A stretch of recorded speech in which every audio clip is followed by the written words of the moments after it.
After a long pause, he made a call to his personal guard, who was off duty. When the line connected, he said in a calm but firm voice, "Amika, I need your help. I want you to find out everything about a girl." The voice on the other end replied, "Yes, sir. Who is she?" "Her name is Lucy," Felix answered. "She works at the new mall. She helped my mum the other day. I'll send you the little details I have." "All right, sir," Amika said. "Once I get it, I'll begin the work." "Good. I trust you," Felix replied, then ended the call. Later that evening, Amika, who was not just a guard but Felix's most trusted man, got the message. It came with Lucy's name, the mall branch, and her description. The next morning, Amika went to the mall. He stayed outside, quietly watching. He saw Lucy greeting customers with a smile. She helped an old man push his trolley. She even stopped to tie a little boy's shoelace. Later, Amika asked a few of her co-workers, "Does Lucy always act like this?" he asked. "Yes," one replied. "She's the kindest person here." Another added, "She's been through a lot, but she never complains." After work, Amika followed her from a distance. She walked to a quiet street, entered a small compound, and went into a tiny room at the back. For 2 more days, Amika returned. He watched her daily routine, work, help others, and go home alone. The next day, Amika returned to work at Felix's mansion. He said, "Sir, I found out all I need." "Tell me," Felix said. Amika handed him the paper, on which he had written the information he had gathered. "She's clean, no trouble. Lost her parents last year, lives alone, struggles, but never begs. She's a rare kind." Felix went silent for a few seconds, then said, "Thank you, Amika. That's all I needed to hear." Felix sat on the couch with the report in his hand. He had read it over and over again. Still, something in it kept holding his eyes. "Lucy, orphan," he said softly to himself. He leaned back and closed his eyes. The room was quiet. Too quiet. He whispered, "Why is Mum so moved by this girl?" He looked again at the papers. There it was, clear and painful. Father, late. Mother, late. No brothers, no sisters. Lives alone, works 6 days a week, no record of crime. Felix's heart grew heavy. He held the report tighter. "She lost both parents and still smiles like that at work?" he said, shaking his head slowly. "How does someone stay kind with a life like this?" He stood up and walked to the window. He looked out, but his mind was far away. "I lost my dad, and it almost broke me," he said quietly. "But she lost everything." He turned to the table, dropped the report gently, and sat down again. For the first time since the whole thing began, he wasn't thinking like a boss.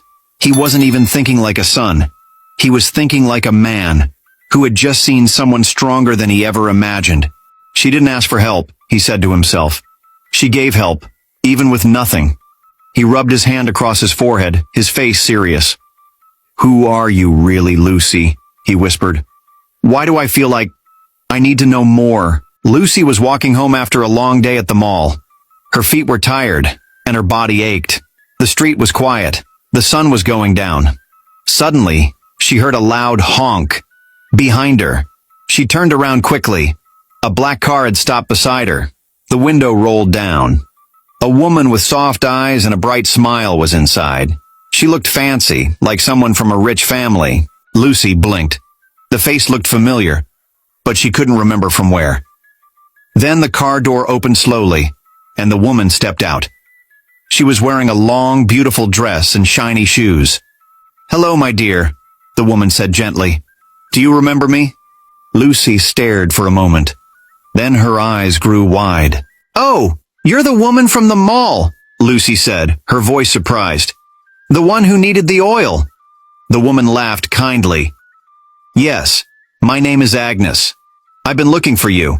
In fact, I'm just coming from the mall. I was told that your shift has ended for the day." Lucy looked confused. "Me?" Agnes nodded. "You helped me when no one else did. I couldn't stop thinking about you."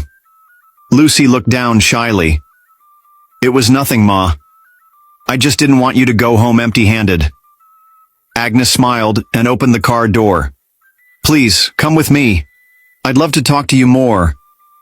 Lucy stepped back a little. Go with you? Yes, just for a short while, Agnes said. I want to thank you properly. Please. Lucy looked left and right. The street was quiet. Something in Agnes's eyes felt safe. Kind. After a short pause, Lucy nodded slowly. Okay, Ma. She stepped into the car. The car drove off. The car stopped in front of a big, beautiful mansion. Lucy looked around with wide eyes. The house was very large, with bright lights and tall flowers around the fence. She had never been in a place like this before. Agnes smiled at her. Come, my dear, she said gently. Don't be afraid. Lucy followed her slowly into the house. The living room was shining, with soft chairs and a sweet smell in the air.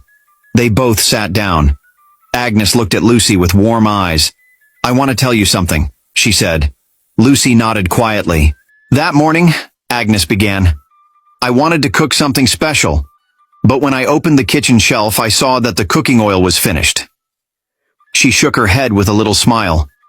Our cook had traveled for her yearly leave. She's the one who always restocks everything.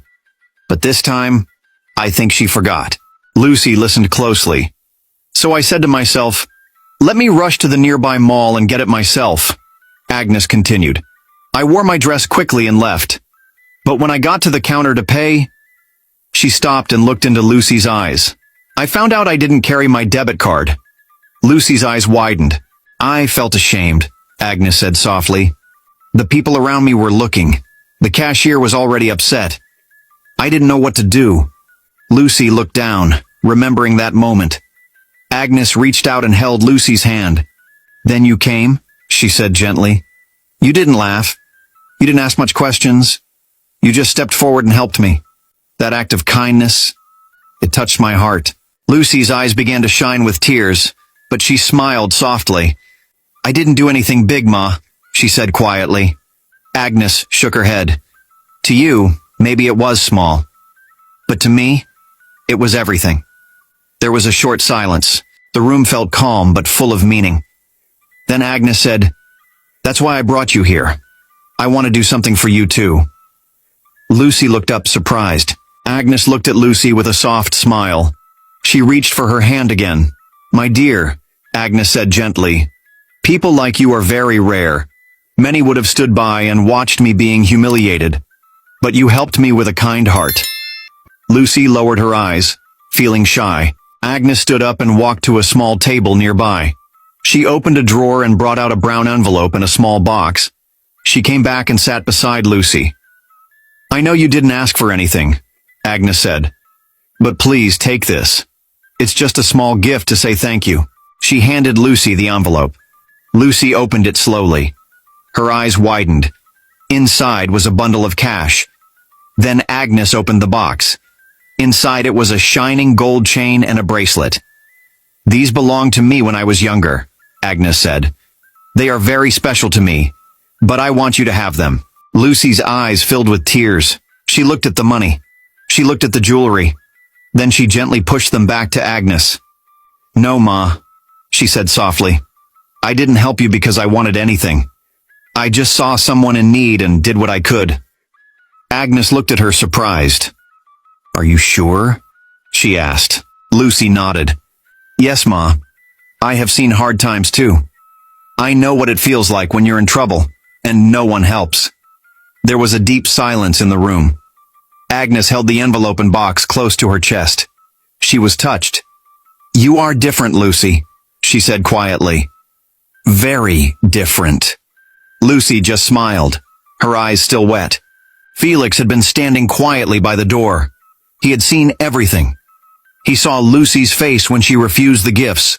He heard her words, and now he was staring at her like he had just seen something he didn't expect.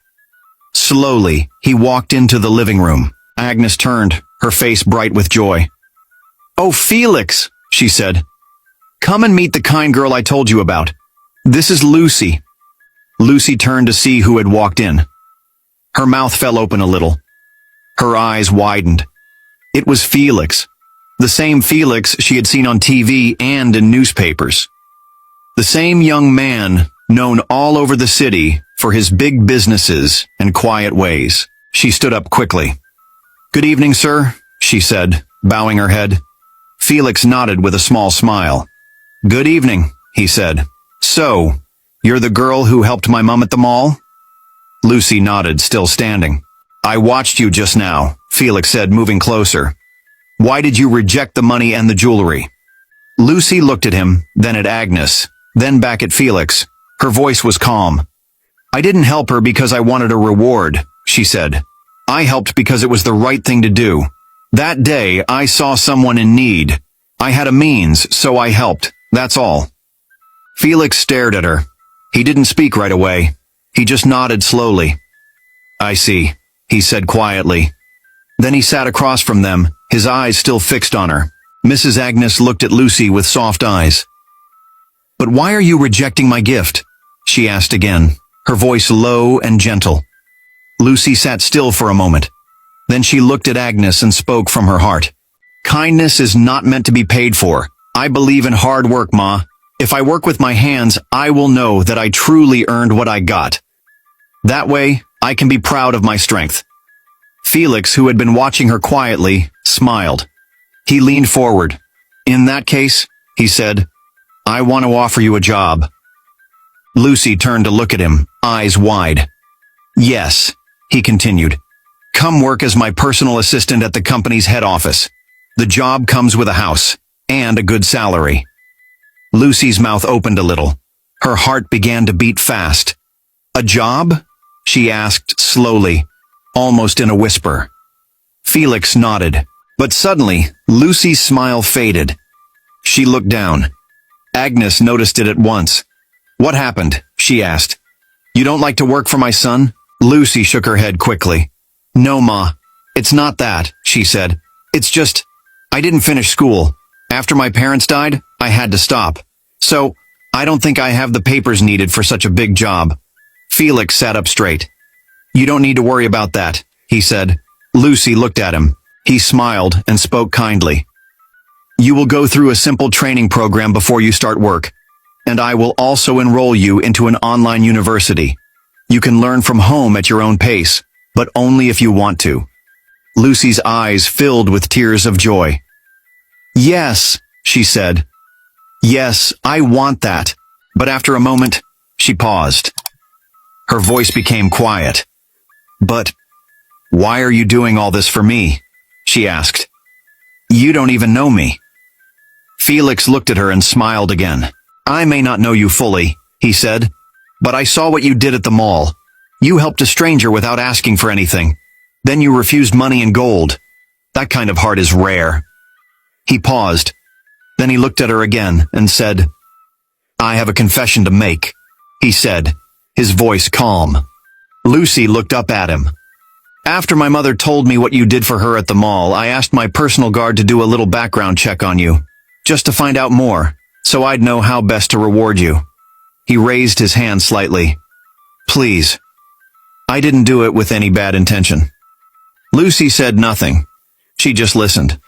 "And when I read your file," he added, "I saw how much pain you've gone through. You lost both parents, yet you're still standing strong."